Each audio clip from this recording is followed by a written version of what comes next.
میرے والد گرامی رحمۃ اللہ تعالی علیہ کے سینے میں حب رسول اور خشیت الہی کا جو جذبہ نور تھا، اللہ تعالیٰ جل شانہ نے ان کو جو عرضاں کیا ہوا تھا، قرآن مجید کی تلاوت کرتے تو ان کی آنکھیں آنسوؤں کا خراج دیتے، اور عذاب کی آیات پر جو ان کی کیفیت ہوتی تو اس وقت ان کی اس کیفیت پہ ترس آنے لگتا۔ وہ آنسو جو حضور کی محبت میں بہے گئے اور اللہ کی خشیت میں آنسو جو بہے، وہ معمولی آنسو نہیں ہیں۔ رومی کہتے ہیں جہاں پانی گرتا ہے وہاں سبزہ اگتا ہے، جہاں آنسو گرتے ہیں وہاں رحمت اترتی ہے۔ تو یہ کتنی بڑی دولت ہے، اور یہ درد، یہ کیفیت جو ہے وہ اہل اللہ کی صحبت میں بیٹھ کر کے نصیب ہوتی ہے۔ اللہ اکبر۔ واز و تلقین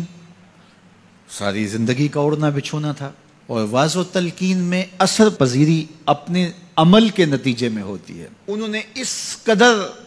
علمی اور دقیق نکتوں سے بھرے ہوئے خطاب نہیں کیے ہیں، سادی سادی باتیں کرتے تھے لیکن باتیں روحوں میں اترتی تھیں۔ ہم دیکھتے تھے کہ جمعۃ المبارک کے اجتماع کے اندر کبھی کبھی تو کیفیت ایسی ہوتی کہ وہ ہم بالکل اس وقت بچے تھے، وہ کیا کہا تھا انہوں نے اور اس کے نتیجے میں وہ کیفیت پیدا ہوئی یہ تو ہمیں یاد نہیں ہوتا، لیکن اس کیفیت کی اثر آفرینی روحوں میں اترتی، اور ہم چھوٹے بچے ہونے کے باوجود بھی جو ہے وہ عجیب اس کیفیت میں، اس رنگ میں ڈوب جاتے جو کہ پورے ماحول کے اوپر رنگ طاری ہوتا، اور لگتا ہوتا تھا، مجھے اچھی طرح یاد ہے، ایسا لگتا ہوتا تھا جس طرح مسجد کی دیواریں بھی رو رہی ہیں اور آنسو بہا رہی ہیں۔ یہ کیفیت جو ہے وہ اللہ تعالیٰ جل شانہ نے ان کے لہجے میں رکھی تھی، اور اللہ نے ان کی زبان پر وہ اثر کا رنگ رکھا ہوا تھا۔ عجز و انکساری، ایک عجز وہ ہوتا ہے کہ جو انسان کی صرف زبان پہ ہوتا ہے، میں بڑا عاجز ہوں، لیکن وہ ہوتا نفس الامر میں متکبر ہوتا ہے۔ اس تکبر سے بچنا چاہیے کہ جو لفظوں کی حد تک عجز ہو لیکن رویہ اس کا متکبرانہ ہی ہو، لیکن میں نے ان کو حقیقی طور پہ عاجز پایا ہے۔ عجز اور انکساری ان کی طبع کا حصہ تھا، انہوں نے اپنے اوپر عجز کو مسلط نہیں کیا تھا، اپنے آپ کو عاجز رکھنے کی کوشش کرتے تھے، ایسا نہیں تھا۔ ہاں، اپنے آپ کو عاجز رکھنے کی کوشش یہ بھی محمود ہے، لیکن وہ اس کیفیت میں تھے کہ وہ فطرتاً طبعاً ان کی طبیعت میں انکساری تھی اور ان کی طبیعت میں عجز تھا، اور اللہ تعالیٰ جل شانہ کو عجز بہت پسند ہے۔ یہ باتیں میں آپ سے وہ کر رہا ہوں جو میرا صرف وجدان ہی نہیں کہتا بلکہ جو میری آنکھوں نے جس کا مشاہدہ کیا ہے۔ اچھا، میرے والد گرامی رحمۃ اللہ تعالیٰ علیہ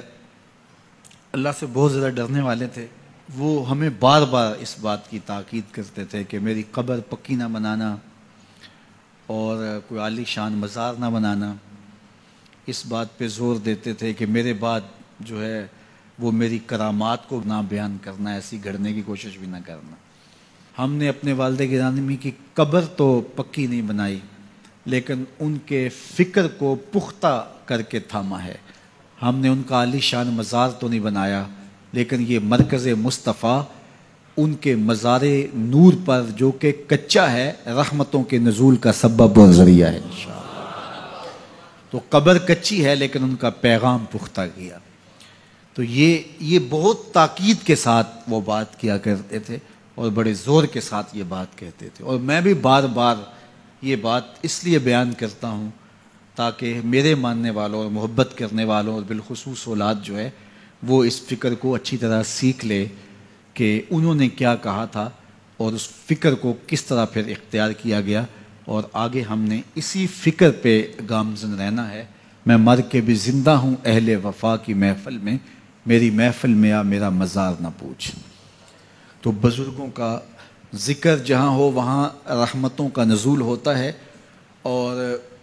میں اپنے والد گرامی کے حوالے سے آپ کو ایسی باتیں بھی بتا سکتا ہوں الحمدللہ جو 100% سچ بھی ہیں، لیکن چونکہ انہوں نے ہمیں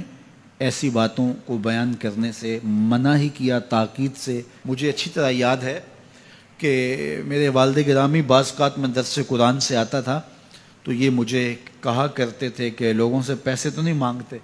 تو میں کہتا کہ ابا جی میں آپ سے وعدہ کیا ہوا ہے، کیسے مانگتا ہوں؟ وہ بار بار کبھی کبھی 10 دن بعد کبھی مہینے بعد بھی ایسا ہوتا تو میں کہتا کیسے میں مانگ سکتا ہوں، اللہ نے آپ کی دعاؤں کی برکت سے بڑا دیا ہے تو مجھے مانگنے کی ضرورت کیا، اللہ بن مانگے ہی عطا کر رہا ہے۔ جمعۃ المبارک کا دن تھا اور میں درس قرآن پہ تھا، اور اللہ تعالیٰ جل شانہ